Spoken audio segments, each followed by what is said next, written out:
আসসালামু আলাইকুম। মুমতাহিনা ঋতু স্বাগত জানাচ্ছি এনটিভির সন্ধ্যার খবরে। কাল সারা দেশে সকাল সন্ধ্যা বাংলা ব্লকের কর্মসূচি ঘোষণা করেছে বৈষম্য বিরোধী ছাত্র আন্দোলন। রেলপথ এবং সড়ক পথ এই কর্মসূচির অন্তর্ভুক্ত থাকবে। এদিকে কোটা সংস্কারের প্রজ্ঞাপন পুনর্বহালে আজও সরব ছিল ঢাকা, রাজশাহী, বরিশালের শিক্ষার্থীরা। কোটা আন্দোলনে সংহতি জানিয়েছে মাঠে ছিলেন বুয়েটের শিক্ষার্থীরাও। বিস্তারিত নিয়ামুল আজিজ সাদেকের রিপোর্ট। এখন জন্ম সনদ দিয়ে খোলো বিকাশ স্টুডেন্ট অ্যাকাউন্ট। নিজের বিকাশ নিজে কর। কোটা সংস্কারের দাবিতে বেশ কয়েকদিন থেকে সারা দেশে আন্দোলন করে আসছে শিক্ষার্থীরা। দাবি মানতে সোমবার সরকারকে 3 দিনের সময় বেঁধে দেয় আন্দোলনকারীরা। কিন্তু একদিন না যেতে মঙ্গলবার সন্ধ্যায় সংবাদ সম্মেলনের মাধ্যমে তারা জানায় তাদের সংস্কার প্রস্তাব যেন মেনে নেয় সরকার। সে দাবিতে বুধবার সকাল সন্ধ্যা আবারও বাংলা ব্লকেট ঘোষণা করে আন্দোলনকারীরা। আমরা এখন সকল গ্রেডে কোটার একটা যৌক্তিক সংশোধন চাচ্ছি। ফলত এটা কিন্তু আদালতের আর এখতিয়ার না। আদালতে ছিল 18 পরিপত্রের বিষয়টি, যেটি প্রথম ও দ্বিতীয় শ্রেণীর বিবেচনা ছিল। কিন্তু সকল গ্রেডে কোটার যৌক্তিক একটি সংস্কার কিন্তু সরকার চাইলে এখন করতে পারে। এটা আদালতের আওতাভুক্ত নয়। ফলত আদালতের সাথে আমাদের আন্দোলনের কোনো সম্পর্ক নেই। এখন যেহেতু রাজপথে আমাদেরকে আবার নেমে আসতে আমাদেরকে বাধ্য করা হয়েছে, ফলে কোটার চূড়ান্ত ফয়সালা না নিয়ে আমরা আন্দোলন থেকে যাব না। বুয়েটের শিক্ষার্থীরা শিক্ষা প্রতিষ্ঠানটির প্রধান গেটে ব্যানার নিয়ে মৌন মানববন্ধন করেন। সেখানে প্লেকার্ডের মাধ্যমে কোটার নামে বৈষম্যের বিরুদ্ধে তাদের অবস্থান তুলে ধরা হয়। তবে এ নিয়ে বক্তব্য দেননি কোনো শিক্ষার্থী। চাকরিতে কোটা বৈষম্য তুলে দেওয়ার আন্দোলনের 3 দিনের আলটিমেটামের প্রথম দিনে ঢাকা বরিশাল মহাসড়ক 4 ঘন্টা অবরোধ করে রাখে বিএম কলেজের শিক্ষার্থীরা। দুপুর 12টা থেকে কেন্দ্রীয় বাস টার্মিনাল সংলগ্ন মহাসড়ক অবরোধ করে বিক্ষোভ শুরু করে শিক্ষার্থীরা। ওই সময় সারা দেশের সঙ্গে বরিশালের সড়ক যোগাযোগ বিচ্ছিন্ন হয়। কোটা বাতিলের দাবিতে রাজশাহী কলেজে মিছিল করেছে শিক্ষার্থীরা। কলেজের প্রধান ফটকের সামনে 3 ঘন্টা ধরে অবরোধ করে রাখে তারা। এ সময় তারা সরকারি চাকরিতে সব ধরনের বৈষম্য তুলে দেওয়ার দাবি তুলে স্লোগান দেয়। ঢাকা আরিচা মহাসড়ক অবরোধ করে জাহাঙ্গীরনগর বিশ্ববিদ্যালয়ের শিক্ষার্থীরা। তারা যৌক্তিক পর্যায়ে কোটা সংস্কারের দাবি তুলে বিক্ষোভ করেন। Niamul Aziz Sadek, NTV news, Dhaka. সরকারি চাকরিতে কোটা বাতিলের সিদ্ধান্ত অবৈধ ঘোষণা করে হাইকোর্টের দেয়া রায়ের বিরুদ্ধে আপিলের শুনানি হবে আগামীকাল। আজ 2 জন সাধারণ শিক্ষার্থী মামলায় পক্ষভুক্ত হয়ে আবেদন করলে চেম্বার বিচারপতি মোহাম্মদ আশফাকুল ইসলাম শুনানির জন্য এদিন ধার্য করেন। এদিকে আদালতের রায়কে সম্মান জানাতে কোটা বিরোধী আন্দোলনকারীদের প্রতি আহ্বান জানিয়েছেন আইনমন্ত্রী ও শিক্ষামন্ত্রী। হাসান জাবেদের রিপোর্ট। এখন জন্ম সনদ দিয়ে খোলো বিকাশ স্টুডেন্ট অ্যাকাউন্ট। নিজের বিকাশ নিজে কর। সরকারি চাকরিতে কোটা বাতিলের সিদ্ধান্ত অবৈধ ঘোষণা করে হাইকোর্টের দেয়া রায়ের পর আন্দোলনে নামে শিক্ষার্থীরা। এরপর রাষ্ট্রপক্ষ সেই রায় স্থগিত চেয়ে আপিলে যায়। কিন্তু আপিল বিভাগের পূর্ণাঙ্গ বেঞ্চ শুনানি না করে নিয়মিত আপিল করার নির্দেশ দেয়। এরপর শিক্ষার্থীদের আন্দোলন আরও বেগবান হয়, যা সারা দেশে ছড়িয়ে পড়ে। মঙ্গলবার 2 জন শিক্ষার্থী মামলায় পক্ষভুক্ত হয়ে হাইকোর্টের রায় স্থগিত চেয়ে বিশেষ চেম্বার আদালতে আবেদন করেন। চেম্বার বিচারপতি বুধবার তা শুনানির জন্য আপিল বিভাগের পূর্ণাঙ্গ বেঞ্চে পাঠিয়ে দেন। আমরা থার্ড পার্টি হিসেবে পিটিশনার হয়েছি। এখানে আমরা সাধারণ ছাত্রছাত্রীদের পক্ষে কোটা পদ্ধতির সংস্কার হওয়া দরকার। সেই ক্ষেত্রে হাইকোর্ট ডিভিশন যে আদেশ দিয়েছে, হাইকোর্ট ডিভিশনের সেই আদেশটি অ্যাপিলেট ডিভিশন অবশ্যই দেখবেন, যেহেতু আপিল ফাইল করা হয়েছে। আমরা যে আদেশটা চাচ্ছি যে এই অবস্থায় হাইকোর্ট ডিভিশনের আদেশটি অ্যাপিলেট ডিভিশন কর্তৃক জাস্টিফাইড না হওয়া পর্যন্ত আমরা একটা স্থগিতাদেশ চেয়েছি আজকে। আইনমন্ত্রী আনিসুল হক কোটা বিরোধী আন্দোলন নিয়ে কথা বলেন। জানান, যেহেতু বিষয়টি এখন আপিল বিভাগে গিয়েছে, সেখানেই এর সমাধান হবে। ঘটনা ঘটছে আদালতে, যদি রাজপথে এখানে আন্দোলন করে এটার কিন্তু নিরসন হবে না। আজকে দেখছি যে একটা ইতিবাচক পদক্ষেপ তারা নিয়েছেন, আমি এটাকে সাধুবাদ জানাই। এবং তারা যদি এবং তাদের বক্তব্য এখন তারা আদালতে দেবেন, এবং আমি আশা করব যে যেহেতু তারা আদালতে যাওয়ার সিদ্ধান্ত নিয়েছেন, তারা আন্দোলন উইথড্র করবেন। শিক্ষামন্ত্রীও আন্দোলনকারীদের ধৈর্য ধরার আহ্বান জানান। কিছু কিছু বিষয় থাকে সেগুলো আসলে রাজপথে সমাধান করা সম্ভব না, এবং সরকারের নির্বাহী বিভাগ কিন্তু সার্বিকভাবে সেটা কিভাবে কোন কোন পিছিয়ে পড়া জেলা বা কোন কোন জনগোষ্ঠী পিছিয়ে আছে সেটা যাতে করে তাদেরকে তাদের অন্তর্ভুক্তি সম্ভব হয়। অন্তর্ভুক্তিমূলক উন্নয়ন কিন্তু আমাদের মাননীয় প্রধানমন্ত্রী বঙ্গবন্ধু সুযোগ্য কন্যা জনেত্রী শেখ হাসিনার অঙ্গীকার। এদিকে কোটা বিরোধী আন্দোলনকারীরা ঢাকা বিশ্ববিদ্যালয়ে সংবাদ সম্মেলনে জানিয়েছেন, কোটা নিয়ে আপিল বিভাগে যে 2 জন পক্ষভুক্ত হয়েছেন তাদের সাথে আন্দোলনকারীদের কোনো সম্পৃক্ততা নেই। যে রিট হয়েছে সে বিষয়ে আসলে আমাদের কোনো মন্তব্য নেই, কারণ ওই বিষয়ে আন্দোলনকারীদের কোনো সম্পৃক্ততা নেই। Hasan Javed, NTV news, Dhaka. কোটা সংস্কার এবং বিশ্ববিদ্যালয়ের শিক্ষকদের আন্দোলনে বিএনপি যাতে উস্কানি দিতে না পারে সেদিকে লক্ষ্য রাখতে দলের নেতাকর্মীদের প্রতি আহ্বান জানিয়েছেন আওয়ামী লীগ সাধারণ সম্পাদক ওবায়দুল কাদের। বলেন, বিএনপির আইনি লড়াইয়ের ব্যর্থতায় বেগম খালেদা জিয়া চিকিৎসার জন্য বিদেশে যেতে পারছেন না। রিপোর্টে জানাচ্ছেন শফি মাহমুদ সাগর। রাজধানীর বঙ্গবন্ধু এভিনিউয়ে আওয়ামী লীগের কেন্দ্রীয় কার্যালয়ে দলের যৌথ সভায় সমসাময়িক নানা বিষয়ে কথা বলেন ওবায়দুল কাদের। সমন্বয় করে জানান, চলমান কোটা সংস্কার এবং পেনশন স্কিম বাতিলের আন্দোলনকে সতর্কভাবে পর্যবেক্ষণ করছে সরকার। কোটা সংস্কার নিয়ে অপেক্ষা করছে আদালতের রায়ের জন্য। কোনো পক্ষই যেন অরাজনৈতিক আন্দোলনকে ভিন্ন দিকে নিয়ে দেশকে অস্থিতিশীল করতে না পারে সেদিকে সবাইকে লক্ষ্য রাখার আহ্বান জানান তিনি। বিএনপি এবং তাদের সমমনস্কদের কারো রাজনৈতিক সমর্থন শিক্ষার্থী এবং শিক্ষকদের দাবির বিষয়টাকে উস্কানি দিয়ে, ইন্ধন দিয়ে যাতে দেশে একটা বিশৃঙ্খলার আবহ তৈরি করতে না পারে। আওয়ামী লীগ সাধারণ সম্পাদক দাবি করেন, রাজনৈতিক কারণে নয়, আইনগত কারণে চিকিৎসার জন্য বিএনপি নেত্রী বেগম খালেদা জিয়া বিদেশে যেতে পারছেন না। বিএনপি সবকিছুতে রাজনীতির গন্ধ খুঁজে পায়। বেগম জিয়ার জন্য যে লিগ্যাল ব্যাটল কদিন পরপরই, মাসের পর মাস, এমনকি বছরও কেটে গেছে, তারা আদালতে উপস্থিত থেকে খালেদা জিয়াকে বিরত রেখেছে। পেনশন স্কিম নিয়ে শিক্ষকদের আন্দোলনের ব্যাপারে অচিরেই সমাধান আসবে বলে জানান আওয়ামী লীগ সাধারণ সম্পাদক। আন্দোলনও শফি মাহমুদ সাগর, এনটিভি নিউজ, ঢাকা। বিশ্ব শান্তি প্রতিষ্ঠায় চীনা কমিউনিস্ট পার্টি এবং বাংলাদেশ একসাথে কাজ করতে চায়, আর রোহিঙ্গা সংকট সমাধানে সহযোগিতা করার কথা জানিয়েছে কমিউনিস্ট পার্টির জাতীয় কমিটির চেয়ারম্যান ওয়াং হুনিং। চীন সফরের দ্বিতীয় দিনে তিয়েনআনমেন স্কোয়ারে শ্রদ্ধা জানানো ছাড়াও এশিয়ান ইনফ্রাস্ট্রাকচার ইনভেস্টমেন্ট ব্যাংকের প্রেসিডেন্ট জিন লিটকুন সাক্ষাৎ করেছেন প্রধানমন্ত্রী শেখ হাসিনার সাথে। চীনের বেইজিং থেকে আরও জানাচ্ছেন মুকসিমুল আহসান, ক্যামেরায় ছিলেন অজিত আইচ। চীনের রাজনৈতিক স্বাধীনতা ও বাক স্বাধীনতার সংগ্রামের সাক্ষী এই তিয়ানআনমেন স্কোয়ার। 1949 সালে লাখো মানুষ জড়ো হয় তাদের অধিকার আদায়। সেই আন্দোলনে প্রাণ যায় ছাত্র শিক্ষকের। সফরের দ্বিতীয় দিন শ্রদ্ধা জানাতে চীনা সময় বিকেল 5টায় তিয়ানআনমেন স্কোয়ারে গিয়ে নীরবে কিছুক্ষণ দাঁড়িয়ে থাকেন প্রধানমন্ত্রী শেখ হাসিনা।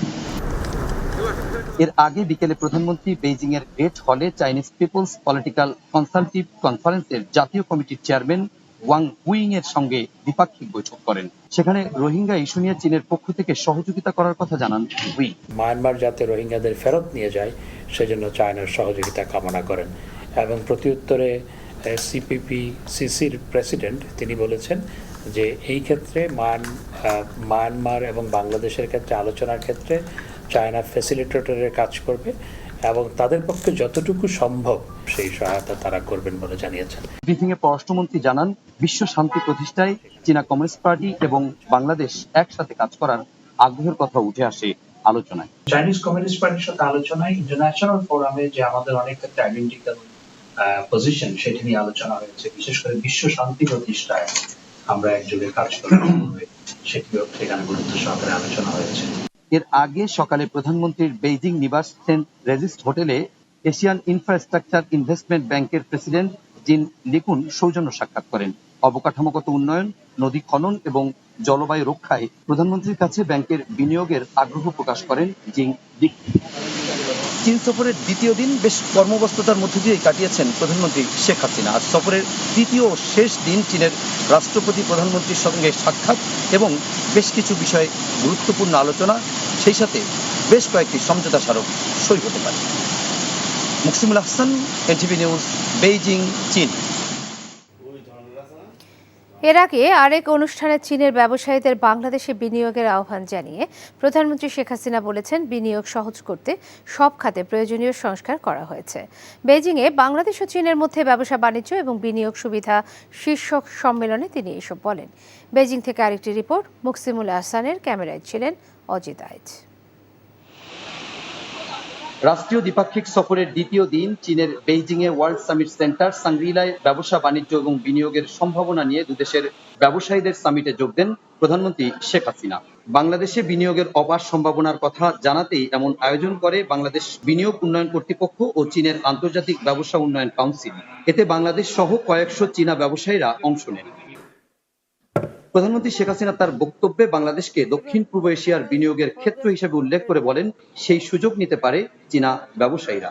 বাংলাদেশের সম্ভাবনাময় সেক্টর ও উন্নয়ন খাতে বড় বিনিয়োগ আনতে চীনা ব্যবসায়ীদের আহ্বান জানান তিনি।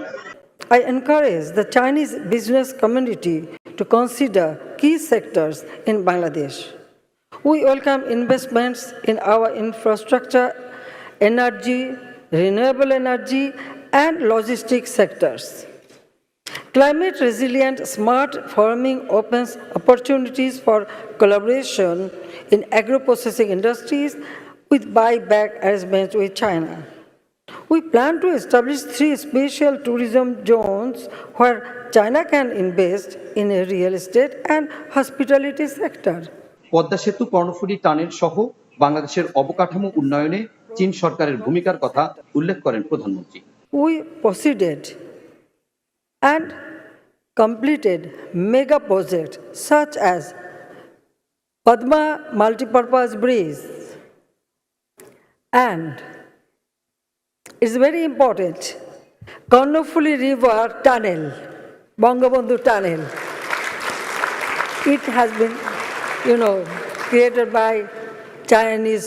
This is the first time in South Asia this tunnel has been, implemented. So thank you very much. প্রধানমন্ত্রী দুদেশের ব্যবসায়ীদের মত বিনিময়ের মাধ্যমে ব্যবসার নতুন ক্ষেত্র প্রস্তুত করার পরামর্শ দেন।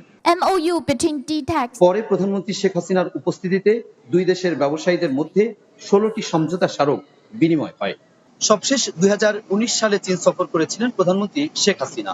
5 বছর পর তার আবারও চীন সফর, টানা 4র্থ মেয়াদে সরকার গঠনের পর এটি তার ভারত সফরের পরের সফর, যে কারণে এর কৌশলগত ভূমিকা যেমন রয়েছে, তেমনি ব্যবসা এবং বাণিজ্যে বিনিয়োগ বাড়াতে প্রধানমন্ত্রী আহ্বান জানিয়েছেন চীনের উদ্যোক্তা এবং বিনিয়োগকারীদের প্রতি। Muksimul Hasan, NTV news, Beijing, চীন। সর্বজনীন পেনশন ব্যবস্থার প্রত্যয় স্কিম বাতিলের দাবিতে মঙ্গলবার ও কর্মবিরতি পালন করেছেন দেশের সব পাবলিক বিশ্ববিদ্যালয়ের শিক্ষকরা। এদিন দুপুর 12টায় ঢাকা বিশ্ববিদ্যালয় ক্যাম্পাসে অবস্থান নেন শিক্ষকরা। এ সময় শিক্ষক নেতারা সরকার ঘোষিত প্রত্যয় স্কিম বৈষম্যমূলক দাবি করে বলেন, এই স্কিমের আওতায় এনে তাদের জিম্মি করা হচ্ছে। বিশ্ববিদ্যালয়ের ক্লাস পরীক্ষা সহ দাপ্তরিক সব কার্যক্রম থেকে নিজেদের বিরত রেখেছেন তারা। শিক্ষক কর্মকর্তা কর্মচারীদের কর্মবিরতিতে দেশের পাবলিক বিশ্ববিদ্যালয়গুলোতে 1 সপ্তাহ ধরে অচলাবস্থা বিরাজ করছে। তারা আলোচনা চাইলেও সরকারের শীর্ষ পর্যায়ে ভুল বুঝিয়ে তা করতে দেওয়া হচ্ছে না বলেও অভিযোগ করেন শিক্ষক নেতারা। নবম দিনের মতো চলছে শিক্ষকদের আন্দোলন কর্মসূচি।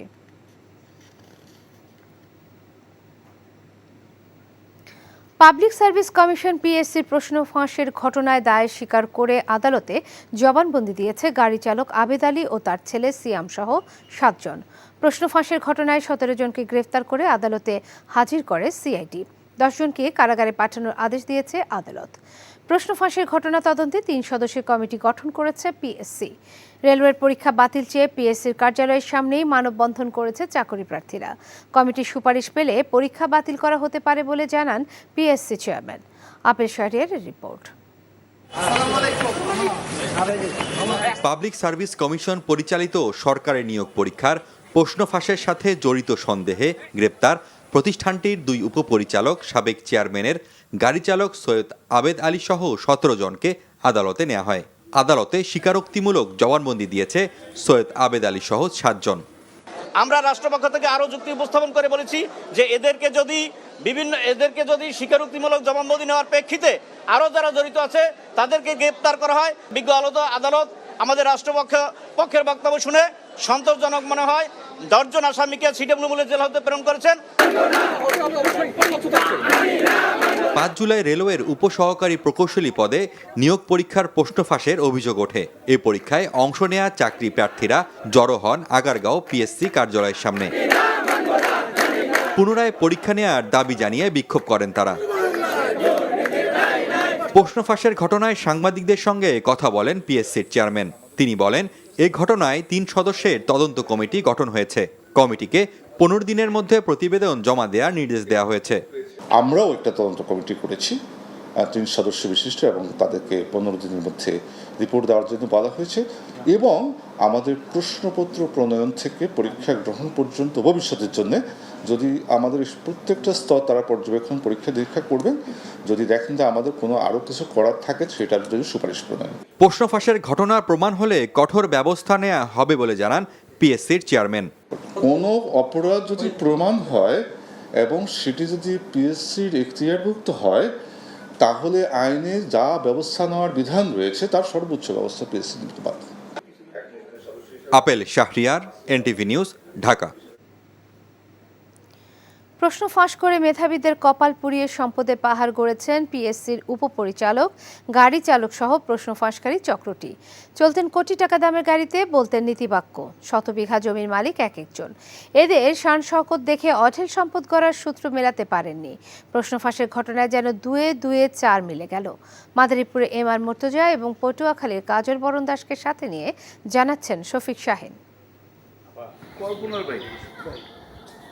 অভাবের তাড়নায় মাদারীপুর থেকে ঢাকায় এসে কুলির কাজ করেছেন সৈয়দ আবেদ আলী জীবন। সত্যি সত্যি তার জীবন পাল্টে দিয়েছে সরকারি কর্ম কমিশনের গাড়ি চালকের চাকুরি। প্রশ্ন ফাঁসের ক্ষেত্রে চালকের আসনেই ছিলেন আবেদ আলী। তার মাথার উপরে ছাতা ধরেছেন পিএসসির উপপরিচালক আবু জাফর। পিএসসির অধীনে বিভিন্ন নিয়োগ পরীক্ষায় প্রশ্ন ফাঁস করে নিজেরা হাতিয়ে নিয়েছেন কোটি কোটি টাকা। অযোগ্যদের চাকুরি হয়েছে, মেধাবীরা হয়েছেন বঞ্চিত। সেই অবৈধ টাকায় আলিশান বাড়ি, কোটি টাকা দামের গাড়ি হাঁকাতেন আবেদ আলী ও তার পরিবার সদস্যরা। বলতেন নীতি কথা। এক সপ্তাহ মিন্দিগিরি করে 50 টাকা চালান নেই, তারপরে আমি ব্যবসা শুরু করছি। আমার জীবনে আমি আমি করি নাই। এইটা অনেক কথাই বললাম যে কষ্ট মানুষের বড় সম্পদ। যে কষ্ট করতে পারে সে কোনোদিন না খেয়ে থাকে না। এমন বেশভূষায় চলতেন যে এত বড় অপরাধ করার পরও সন্দেহ করার উপায় ছিল না। সেটিকে পুঁজি করে সরকারি নিয়োগ পরীক্ষার প্রশ্ন ফাঁস করে গেছেন একের পর এক। সেই অবৈধ অর্থের ছিটেফোঁটা বিনিয়োগ করেছেন এলাকায়ও। প্রশ্ন ফাঁসে 2 টাকা কামাইছি সব খরচ করছি আল্লাহ। এমনকি কুয়াকাটায় 3 স্টার মানের একটি আবাসিক হোটেলের মালিক বলেও দাবি করেন আবেদ আলী। পিএসসির উপপরিচালক আবু জাফর ও গাড়ি চালক আবেদ আলী চক্রে আছে তার ছেলে সায়েম হোসেন সিয়াম, পিএসসির অফিস সহায়ক খলিলুর রহমান, সাজিদুল ইসলাম, মিরপুরের ব্যবসায়ী আবু সুলাইমান সোহেল, তার ভাই সাখাওয়াত হোসেন ও লিটন সরকার সহ 17 জন। প্রশ্ন ফাঁস করে এই চক্র এখন পর্যন্ত কত কোটি টাকা হাতিয়ে নিয়েছে, সেই অর্থ কোথায় কোথায় বিনিয়োগ করেছে তা তদন্ত করছে সিআইডি। একই সাথে প্রশ্ন ফাঁসের ঘটনায় পিএসসির ঊর্ধ্বতন কর্মকর্তারা জড়িত আছে কিনা তারও তদন্ত চলছে। Shafiq Shahin, NTV news, Dhaka. ক্ষমতা টিকিয়ে রাখতে সরকার দেশ বিক্রি করছে বলে অভিযোগ করেছেন বিএনপি মহাসচিব মির্জা ফখরুল ইসলাম আলমগীর। বেগম খালেদা জিয়া গুরুতর অসুস্থ উল্লেখ করে মির্জা ফখরুল বলেন, তাকে সুচিকিৎসা থেকে বঞ্চিত করা হচ্ছে। নয়াপল্টনে এক দোয়া অনুষ্ঠান শেষে তিনি কথা বলেন।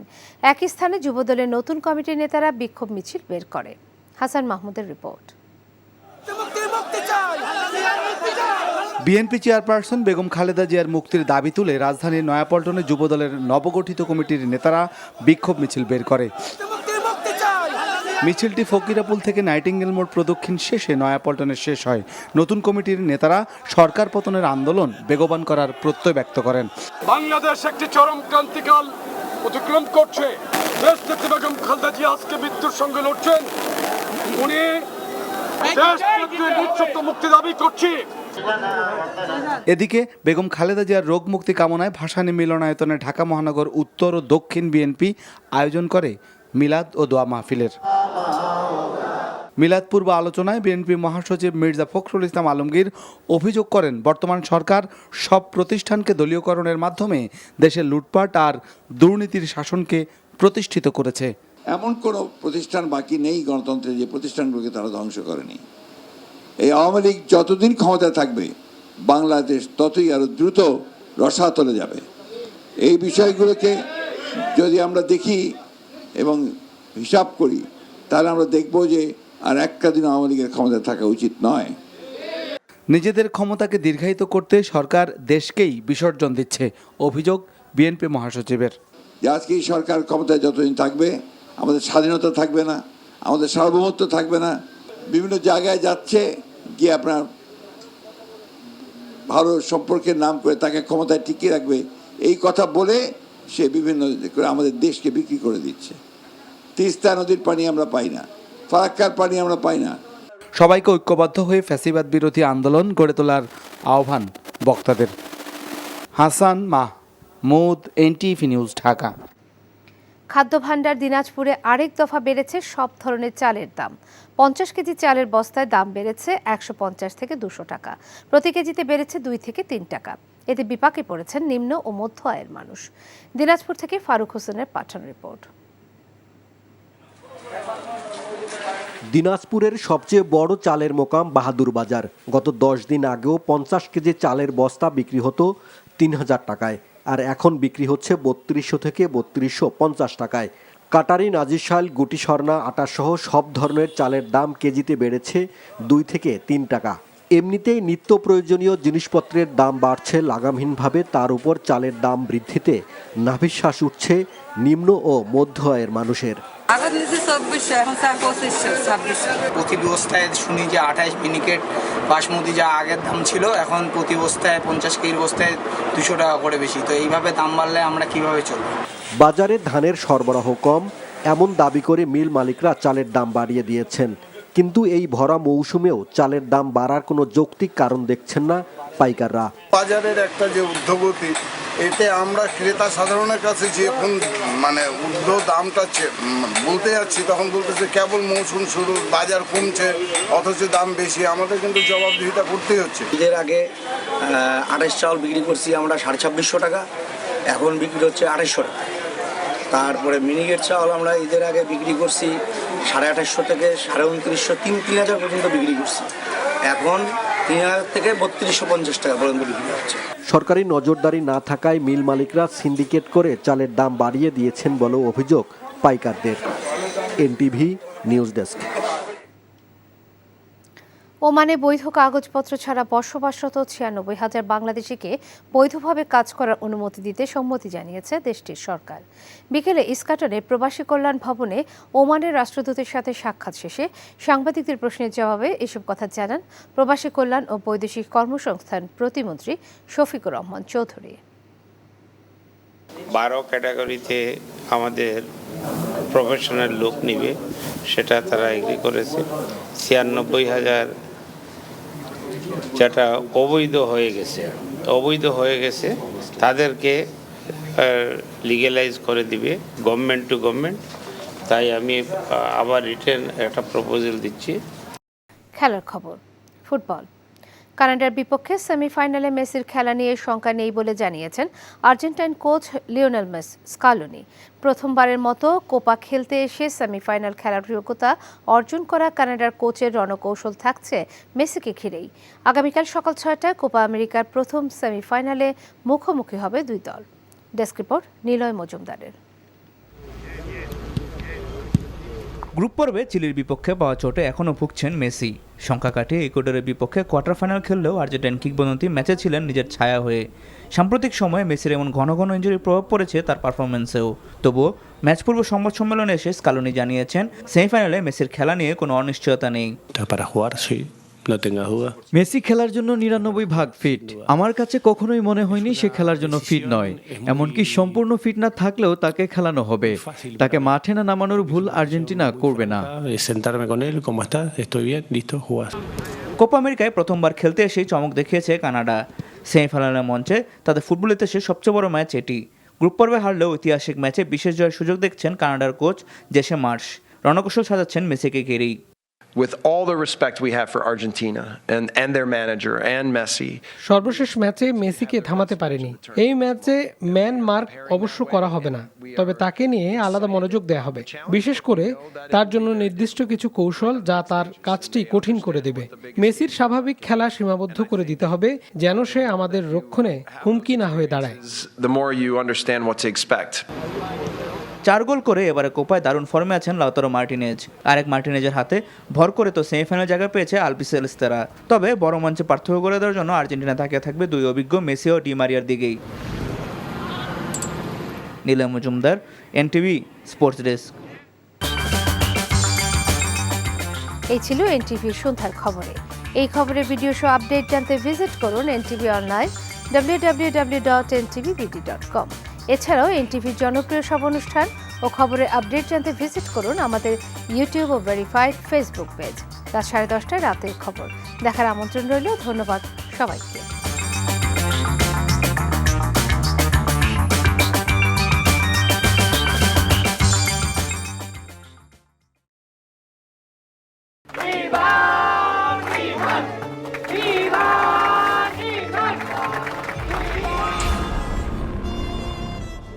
তুমি নিজের জীবনটা শেষ করলে, সাথে আমারটাও শেষ করে দিয়ে গেলে।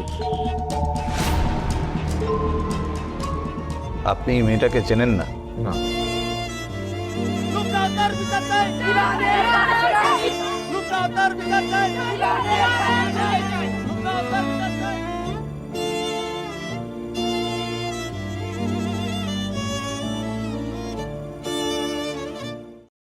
এখন জন্ম সনদ দিয়ে খোলো বিকাশ স্টুডেন্ট অ্যাকাউন্ট। নিজের বিকাশ নিজে কর।